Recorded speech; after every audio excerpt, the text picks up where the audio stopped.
right, welcome everyone. For those watching, welcome. Thanks to the Ruth Library. Just letting you know that we are recording, and since they're hosting this, they will have this video available on their website, on their Facebook and YouTube channels, okay? So if you missed it, or you want to go back and get some tips, or rewatch it again and learn something else, feel free to do that, okay? So today we're doing stuffing versus dressing. A lot of people don't even know there's a difference. They may not ever try the dressing. They may always have had stuffing. I'm from the South, so traditionally we have dressing. And when I moved to New York, there was just stuffing. And I always kind of thought, like, well, is it the same? And from the beginning, I thought it looks the same from a distance, but when you get up close, it's different. But the main difference is that dressing is made with pure, it's just cornbread. Stuffing is made with bread, whether it's breadcrumbs, bread cubes, croutons. You can use different things. Those are the main difference. And what you put in it is a little different too. We're going to make today basically like a Southwestern jalapeno cornbread dressing. And meanwhile, like kind of simultaneously, I'm also going to show you how to ramp up maybe your traditional stuffing that you might always make a certain way. Maybe you can impress your sister-in-law, your mother-in-law, or maybe just your own family if that's going to be at your pod for this Thanksgiving during the pandemic. So for starters, some stuff I've already baked or whatever, just to make it really simple. And I'll show you some of the things that you could do the day before, and then some of the stuff that you probably need to do that day.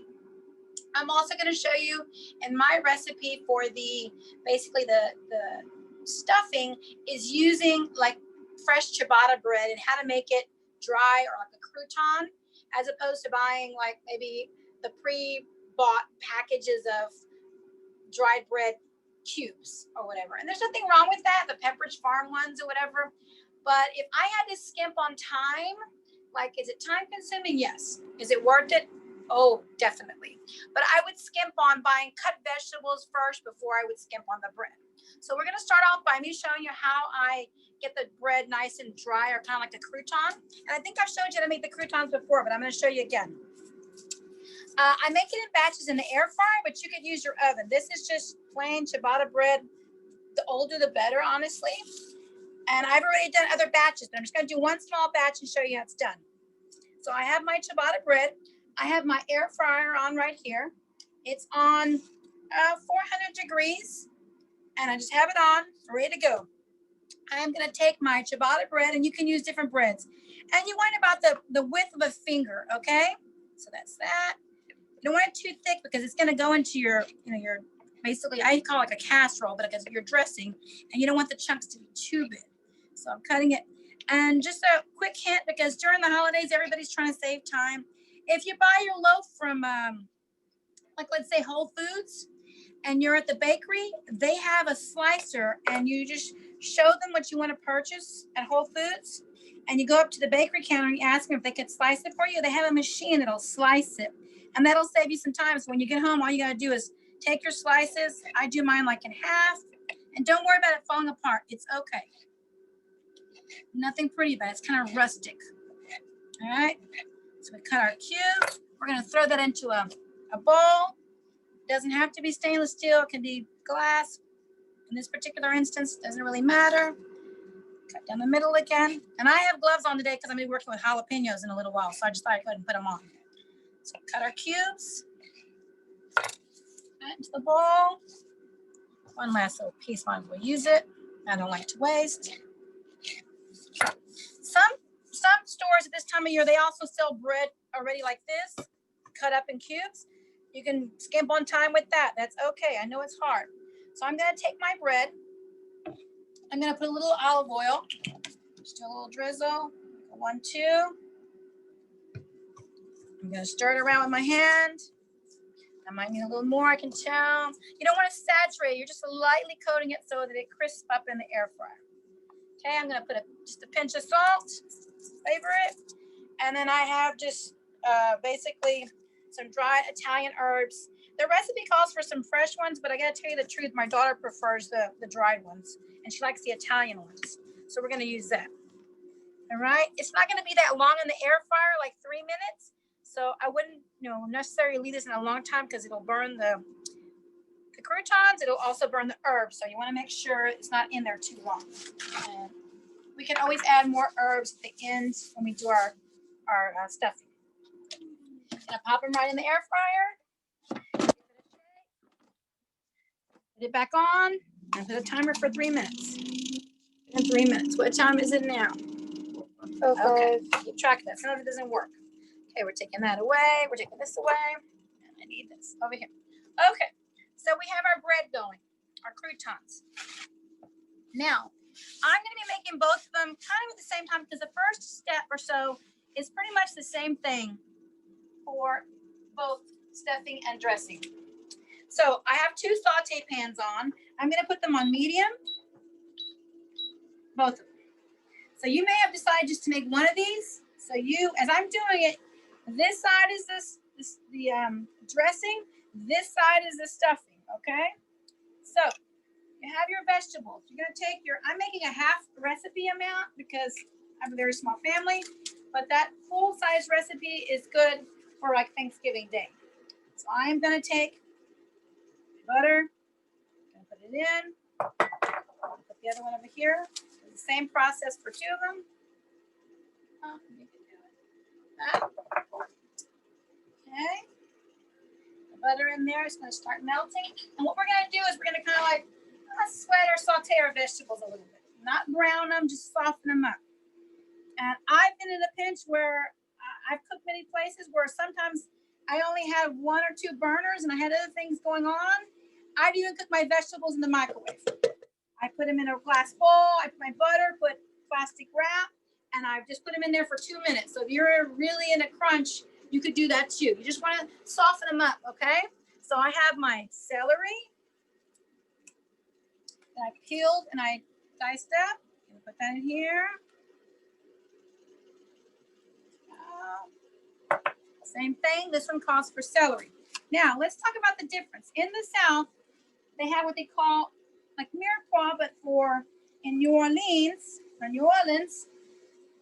they use what they call a mirepoix, but it's for Cajun or Trinidad. And it's like Father, Son, Holy Spirit. And what they call it is it's bell pepper, onion, and celery. And that is their French version of their mirepoix. So we're going to put that in here. And we're going to put the onion in here. And while this sweats slowly, I'm going to put it on low. Got it going. I'm going to cut the jalapeno. And that jalapeno is just going in the dressing. Got my onions in there. Okay, we're going to give it a stir. Coat it up real good. And we're going to put our garlic. I don't know if I have garlic on the recipe, but I like to kind of go off the, you know, the out of the box, basically. I like to add stuff to mine. So we're big fans of garlic. And I'm going to put a little garlic in both of them.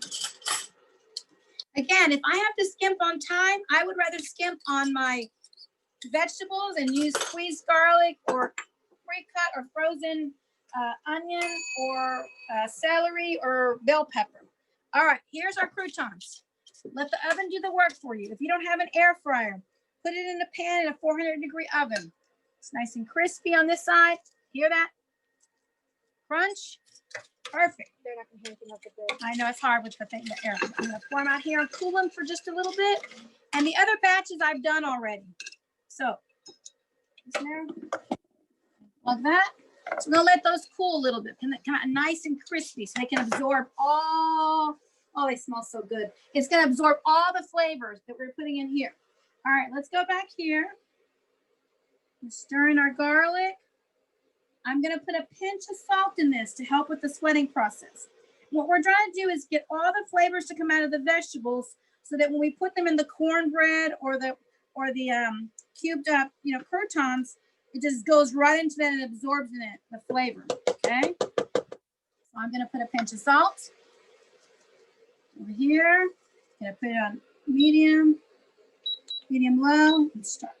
Okay, I'm done with that. Put that.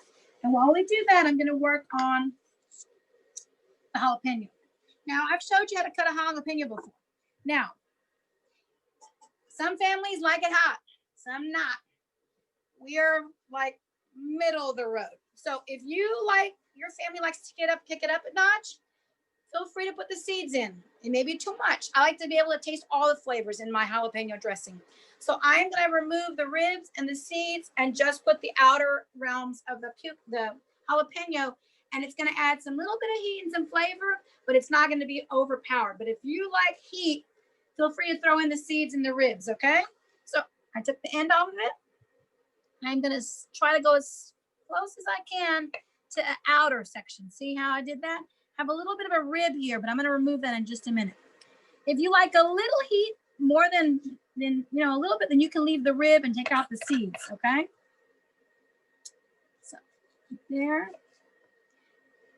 And some people are like, oh, I hate Thanksgiving. I got so much chopping to do, and it becomes a chore, all the chopping. Like I said, if you got to skip on getting the, I'd rather focus on the bread and the cornbread than I would on cutting all the vegetables. Seriously. So, and you can get yourself a little mini food processor. All right, let's check our vegetables over here. They're softening up. It's smelling like Cajun's house in here. It smells so good. This is butter's getting in there. Nice and soft. Good. I'm gonna put that on low just so I can finish my jalapenos. So we have the ribs in there, flat. This is the hot part. This little rib is the hot part.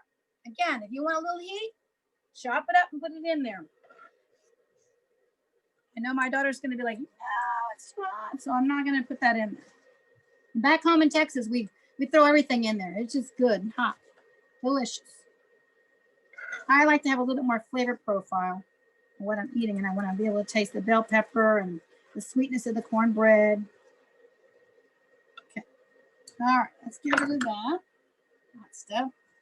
And if I had I have a food processor, but I'm going to use it for my nuts. But you can invest in a little baby food processor. You can just throw this in there, you'd be done already. Okay.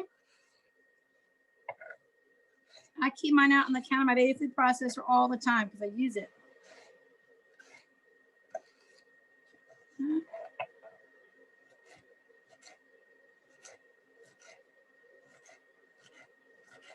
I'm going to throw these right into my vegetables too, soften it up a little bit.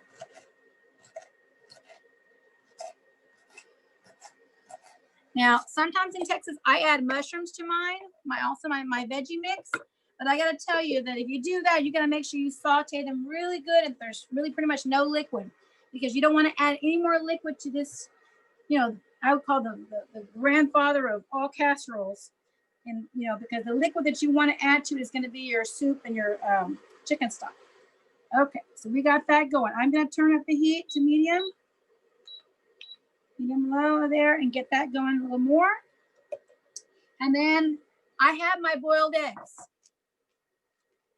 I did this the day before. I do, from the moment that the water starts boiling, 11 minutes, no more, no less. And then you take it out, you drain the water, you run cold water over it, and then you throw a big glass of ice. Let them chill really good with the ice water. You take them out. You can either peel them that day or you can peel them the next day or whenever. But it gives you a nice yellow egg yolk. See that? Not green, not gray. It's pretty because, in the southern states where we put the boiled egg in our dressing, you don't want to see green in there. The only green you want to see is your jalapenos and your vegetables, not like a bad egg yolk, okay?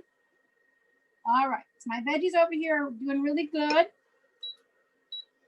I'm cutting all my eggs here, and they don't have to be pretty. Same thing. You can throw this in the food processor, but you want to just pulse it. It doesn't have to be beautiful. It's just going to all get mixed up into a bowl, okay? Nothing pretty. That's why I said if you have a food processor, you can just throw it in there and pulse it 2 or 3 times. Sometimes when we're doing a big batch of several of this, we just do it with our hand. We just break it all up with our hand inside the bowl. And you want them to be pretty good sized chunks because you want to see it. It's known to have the egg in it, and so people look for it in the dressing in the South. They do. Okay, I'm going to turn my veggies off for now, and we're going to focus first on just the dressing, okay? Now, some people like to do their turkey or chicken or duck or whatever and stuff their turkey. I don't suggest that. Let's see. We're going to transfer over the egg into the bowl because it's going to all get mixed together. Okay. Get yourself a good bowl. I may need a bigger one. I can't tell, but we'll see. And always transfer it. So I got the egg in there. Your kids can help you with this. If you know they have little hands and they can break this up, you want to get the kids involved, this is the part they can do. Give them an egg and tell them to squeeze it in there and chop it up. Okay? No rhyme or reason. They can do that. Let me pour that. I got a bigger one. This might be better for them to see the tossing. Let's see. Yeah, I think you can see it better, the tossing. Okay, so we have that. Then we have our pre-made cornbread. This is a half size. It's already cooked, baked. It's cooled from yesterday, and I always do it the day before. That way it's almost like kind of like old cornbread. So I'm taking it, and this is something your children can help do. You just crumble it. Again, no rhyme or reason. It's all going to get cooked in the oven. So you just have them wash their hands, and then, that's all they need is just crumble it up. Just like this. And when you make your cornbread, you don't want to really use the sweet cornbread. In Texas, I buy one that's already a jalapeno cornbread, which is even better. And then I add a little bit more jalapenos, but it's hard to get that up here in the Northeast. So we got that. Just throw cornbread, my daughter. Like that. Again, you start to mix. I may need a bigger bowl than this. I realize how much space I was going to need because you use your hands, okay, for the dressing. We were talking about stuffing the turkey. It can become dangerous. Most people that get sick on Thanksgiving afterwards, they're like, I ate something, made me so sick. 99% of the time, it's because they ate the stuffing or the dressing that was coming out of the turkey or the chicken. Because the inside of a turkey and chicken has to come out to a temperature of 165 degrees. And if that is in the inside of the turkey, they may take a temperature of the leg or the breast, but the internal temperature of the turkey or chicken might be a little different. And all the juices with salmonella have now entered into the porous space of this dressing or stuffing, and you have a just instant breeding ground for getting sick. And it's not the way to end a holiday. All right, so I prefer to cook mine separately. All right, now we have the egg, we have the cornbread. We are now going to transfer our vegetables, juice and all, butter and all, right in there. Okay, and I usually, if anything, I make my dressing 1 to 2 days before the holiday because in the South, it's nothing like making a casserole and letting it sit in the refrigerator at least a day before, as the flavors only get better. Now this may be enough to make 2 because I used 2 Jiffy boxes of cornbread in there. 1 may have been enough, but I wanted to be sure. If I have extra, sometimes I just put them in cupcake, a tin for the cupcakes and make little individual portions for my daughter. And I'll pull them out of the freezer and she can have it when she's craving the dressing or the stuffing. All right, so we got that in there. So we have our onion, celery, bell pepper, jalapenos. We are now going to add, I put sausage on there, so you can decide whatever sausage you want. I happen to use Jimmy Dean sausage to make it different from the other one. The other one I use Italian sausage. In the South, we use Jimmy Dean, Bob Evans, Owen sausage. It's like a breakfast sausage. It has a little bit more of a sage flavor into it. It's really, really good. So I'm going to use that in here. They even sell a spicy one, but again, we're not that big fans of putting it over spicy. So it's already, I cooked it yesterday.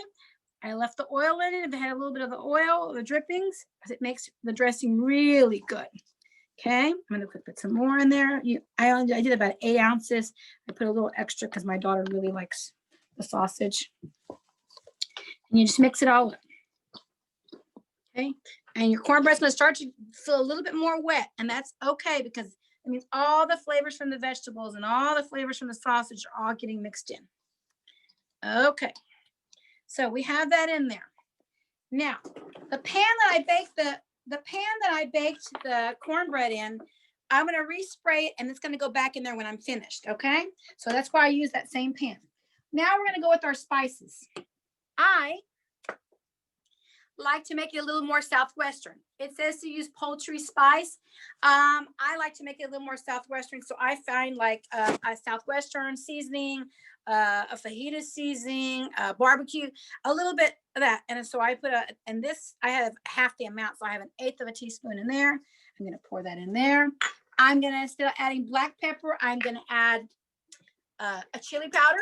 So again, you can experiment, do what you want to do. Like, you know what your family's favorite, favorite profile is. I'm going to put a little bit of chili powder, and I'm going to put about 1/8 of a teaspoon or 1/4 of a teaspoon of cumin because I like it to be a little smoky.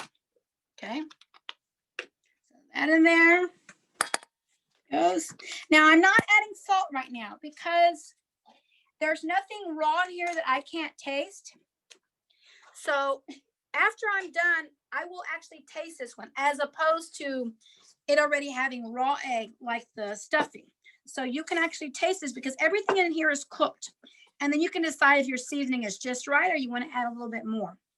I'm going to now add the liquids. So I took all the dry, now we're going to add liquids. Now, this is where this makes this true Southern, is that you're actually going to use, I prefer Campbell's soup.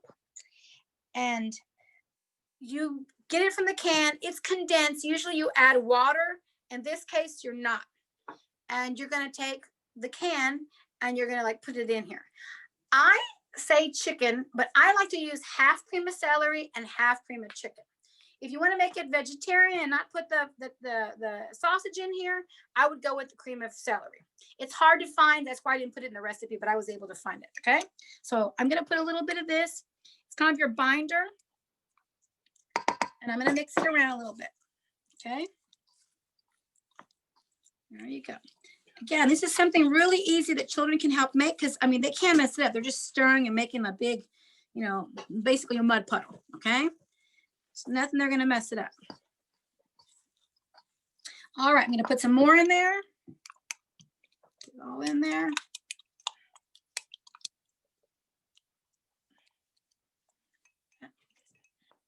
And I'm going to stir the rest of it up. Now, I put on the recipe that it calls for a little chicken stock. You don't want to make it too wet, but you do want to add a little liquid to this, okay? At the bottom there, flip it over. All right. So, now, I'm going to take my liquid. And I put just a little bit and see. You can always add more, but you can't take it out, okay? And it's just basically low sodium chicken stock. So I have a little bit, pour a little bit in there. Stir it around. And you can start to hear, listen. It's starting to sound wet. And that's how you kind of know how much liquid to put in there. You want it to sound wet to where you can hear it, but you don't want it to be drenching. And I'm going to put a little bit more in there. Give it a stir. Now I have complete silence in the room so you can start listening. Listen. That's when you know you have enough liquid in it. That's how we do it in the South. All right. Now what we're going to do, we're going to taste it. And we're going to see what we need to do for seasoning. Got a clean spoon. And I take a little egg, a little pepper. See what we have. Oh, that's good. Very good. But I think it needs a little salt. Mine does not need pepper because, I taste the jalapeno at the end. Gonna put a little salt. Pinch a little pepper. All right. All right. That's why at the very end I taste it because you want to know what not to add, what to add. I think that's really good. Perfect. Now you hear that noise again. You're good. You see the consistency of it. Okay. And in a bowl like this. You got it? All right. Gonna set that aside. Unless we have a spray for this. Oh, we have a spray? Good. Actually, let's go ahead and spray our pan. You can use butter. I used olive oil. I'm gonna take it and start filling it. If you insist on putting it in your turkey or whatever, that's fine. Stuffing your turkey or chicken before it goes into the oven. But my suggestion is you make sure you have a thermometer and check where the actual middle of the stuffing is, to make sure that stuffing is at 165 degrees, okay? Again, one of the worst things is somebody be sick on Thanksgiving or the day after. But if it's salmonella, it's going to hit pretty fast. All right, so see how that was plenty for this little tray, and I'm going to make the other ones later on, the small ramekins for my daughter, or in the muffin pans. Now, if you want to do this the week before, because you just don't want to deal with, more cooking drama, at this point, you can wrap the top of this with plastic wrap and then foil, and then put it in the freezer. If you take it out of the freezer, for Thanksgiving, it needs to come out solid frozen. You take the plastic off, take the plastic off, the foil off, and you put it into the oven frozen. Don't defrost it, because you're going to end up with a big watery, sloppy mess. It has to go from the freezer into the oven, 350. And yes, since it's frozen, it might take about an hour and a half. You just kind of have to gauge it. And then you'll brown it off on the broiler when you know that the temperature inside of it's 165, okay? All right, we're going to set that to a side, and I'm going to show you a cooked off one little version. All right, let me get this a little white. And now we're going to move on to our stuffing. Our stuffing, we're going to ramp it up a little bit. You've probably been making yours the same way for years. I think that sometimes a change is good. So you're going to kind of keep the old with the new. We've already cooked off our vegetables over here. Softened them. We have onion, celery, garlic. Got our big bowl ready. And we have our croutons that we made, remember? Those are going to go in the bowl. And I already have another batch I had cooked off. More. There we go. Keeping this. Same thing. We're working with a big bowl. All right. What's going to go next? We're going to put our veggies in. Got our veggies in. All the butter, all the good stuff. Right in there. Scrape it all in there.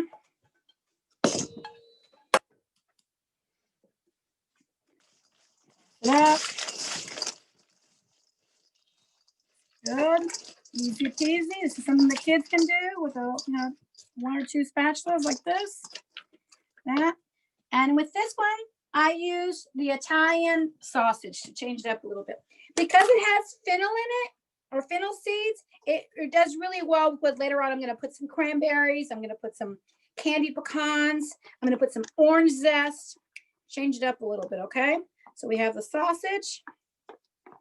Let me get all the extra drippings there. Toss up here. Italian sausage in there. Like I said, if you're going to skip on the cutting of the vegetables and go with the good bread, because that just, I know it's so easy just to grab a package from, Trader Joe's or somewhere else, but that little extra is worth it, okay? So we have that. I'm going to now add my cranberries. Again, if you're not a cranberry fan, don't add it. If you want something different, add it. Get currants. Raisins. I just like the tartness a little bit of the cranberries. I usually make a cranberry relish. That goes in there.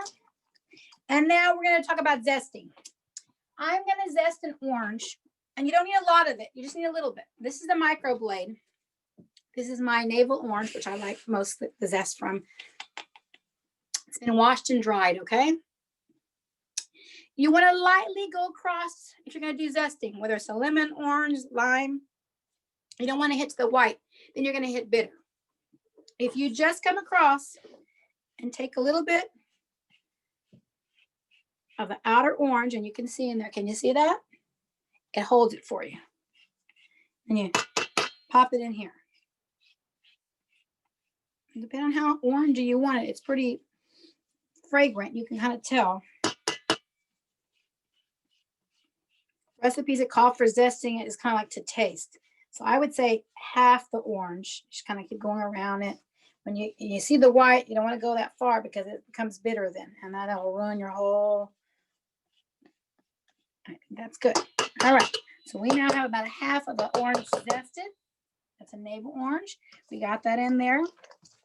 Oh, it smells so good. Add in there. Now, let's talk herbs. Some people like fresh herbs. My daughter does not, so I'm not going to put them. But if you have fresh rosemary or sage, sometimes I buy sausage that has sage in it already. You can put that in there. I'm going to go with the Italian seasoning because it's safe for my family.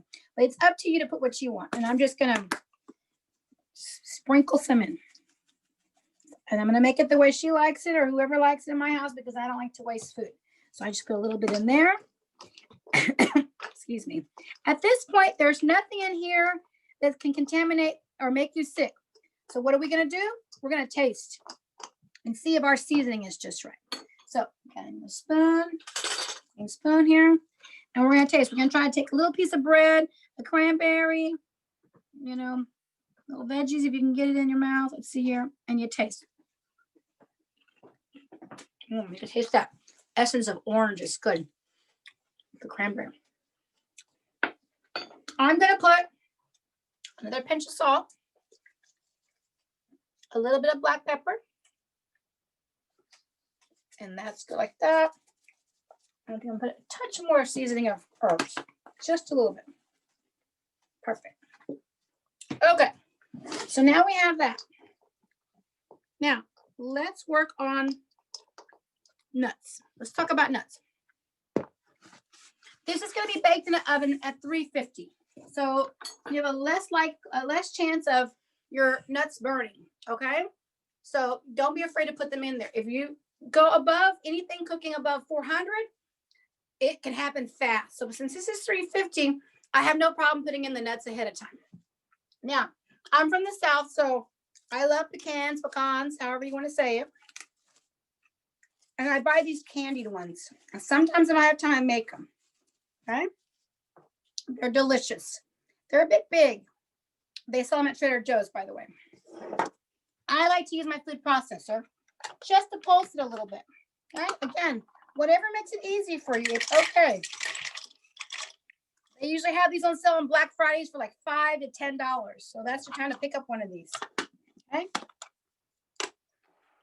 This one just has low and high, very easy, low tech for me.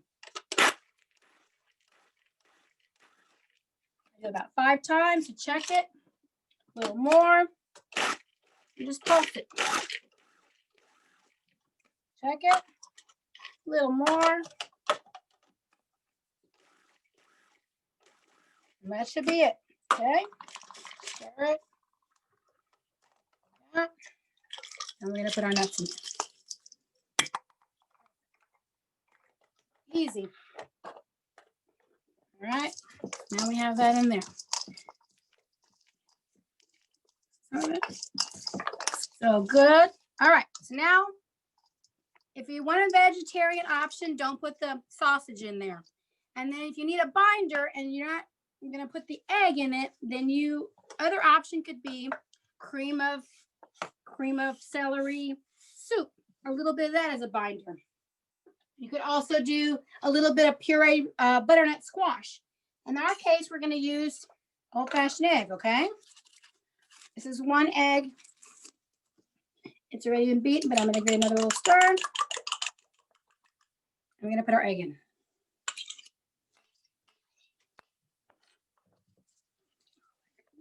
Over there. That's good. I'm going to stir it around some more. Now, at this point, we can't be tasting, okay? You got to be set on your flavor at this point. If you try tasting it, you're going to get sick. Got the egg. And this is why it's important for your dressings or your stuffings to get up to 165. They actually have egg in them, okay? So it's a binder. It's still a little dry. So guess what? This is where we're going to start using our chicken stock or turkey stock. Put it in there.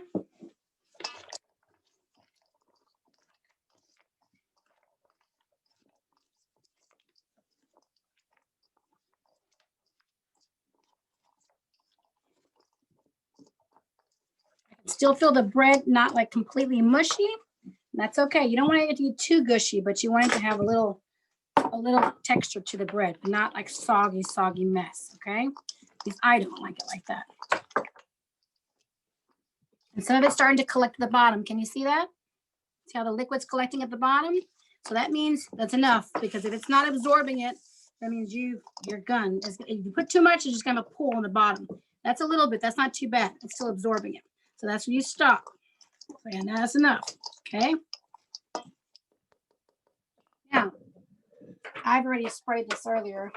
Maybe I spray it again just in case. Okay, let's spray this again right over here.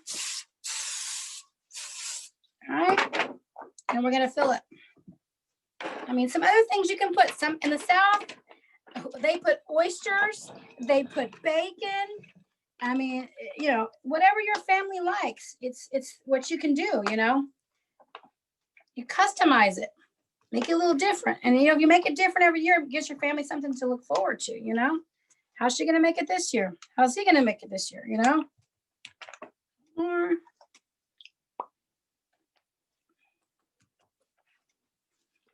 I can get it all in there. I think it's going to be too much, so I'll put it in a little casserole pan for freezer. Okay, so there we have it. Okay, so 350.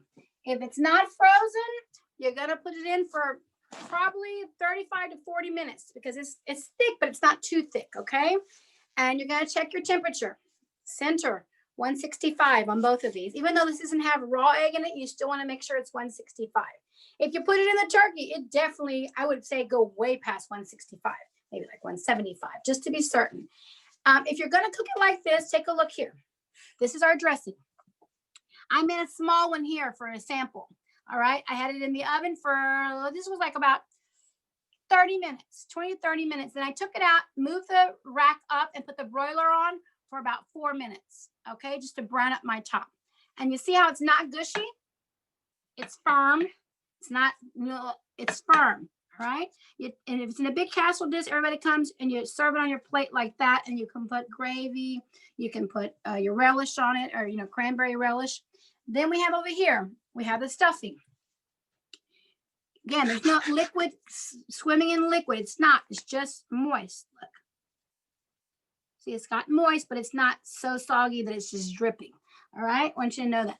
This one over here that I cooked, same thing. I cooked it for about 25, maybe 20, 25 minutes. I checked the temperature and I put it on the broiler for about 2 to 3 minutes. The bread will get browner than the cornbread, okay? So don't think that it's less time on this one. It gets nice and crispy. Here, crisp. So I'm gonna just take a little bit out of here so you see. So if you would serve it up for Thanksgiving, see how it looks nice? It's crispy on the top. And then when you put the gravy on it, it's just going to absorb the gravy, okay? So that's it. I'll show you what this looks like when you take a little piece of this. See, it stays whole. Same thing. It's nice and soft but crispy on the top. You put your turkey dressing, your turkey gravy on it, or your cranberry. This is excellent with a cranberry relish I make all the time. Okay. Any questions? Again, remember, if you freeze this, take it out from the freezer.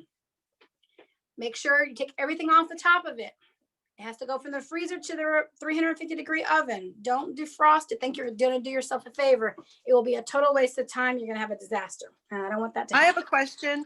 Tell me. So I can freeze the one that I baked, you know, the one, the second one with the sausage. I can freeze it because I made so much. The dressing or the stuffing?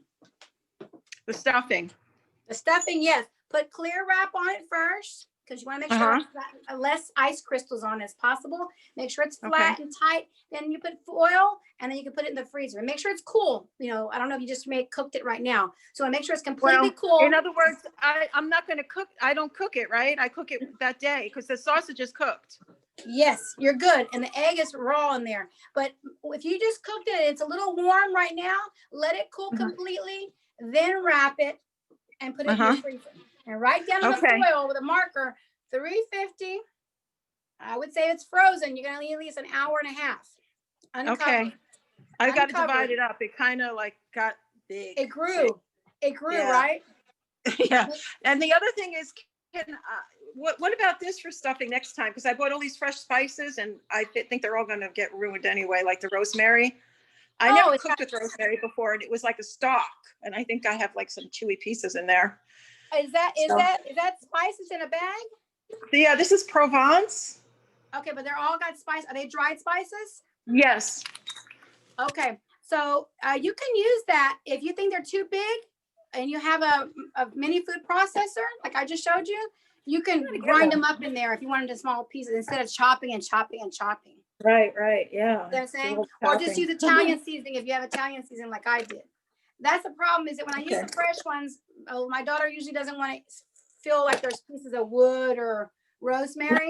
That's why I go with the Italian. And I know it sounds funny, because I was trying to cut it up and I was getting big pieces of a stem with the rosemary. I said I should have looked at this better.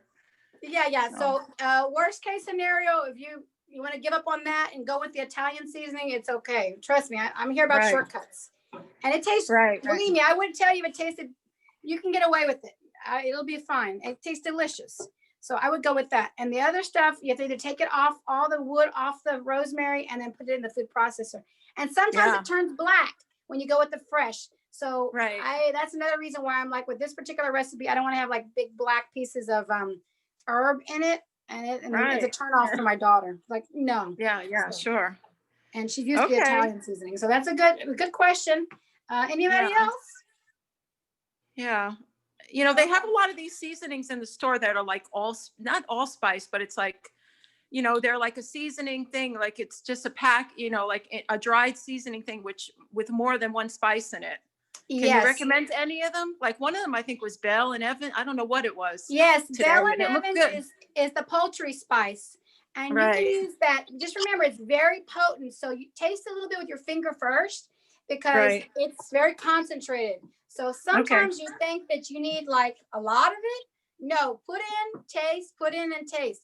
It's going to intensify really fast. So I have used that before. It's kind of your standard chicken poultry, but I usually use my own. I make my own mix. Like I put onion powder, garlic powder, Southwestern seasoning, like I would use for barbecue a little bit, or fajita seasoning. And then I use that instead, and it tastes real Southwestern. And I add chili powder and cumin because I wanted to kind of go with the whole, theme of the jalapenos. So, and as you go, just keep tasting it before you put egg in, and then you'll know. I've even made it with curry powder before, and that's delicious. You can use curry powder. I think apples would be good too, and apples. And apples. And I think apple adds a little more water to it, and that's another thing that my daughter doesn't like it wet. So when you add the water, it has a lot of higher water concentrate in it, and it starts to bake. The juices, it's good. The juices taste good, but you have to remember that's going to make your dressing or your stuffing wetter. And it depends on. A lot of people like it wet. Some people don't. So and spray the top of your. I forgot to tell you. Spray the top of your dressing or your stuffing with oil before you go into the freezer, so it doesn't stick on your paper or your plastic. And before it goes in the oven again, spray it again. Okay. I'm going to cook one in the oven and one in the freezer, and we'll see what happens. And you're set for Thanksgiving. Yes. You got one thing. Yeah, or maybe next week. You never know. All right. I'm glad everybody learned something. Anybody else have any questions? All right, I think we're good. Thank you for watching. And I wish everyone a happy Thanksgiving. And I hope to see you in December. And I'm going to have some new ideas coming up, okay? Thank you, everyone. Bye-bye.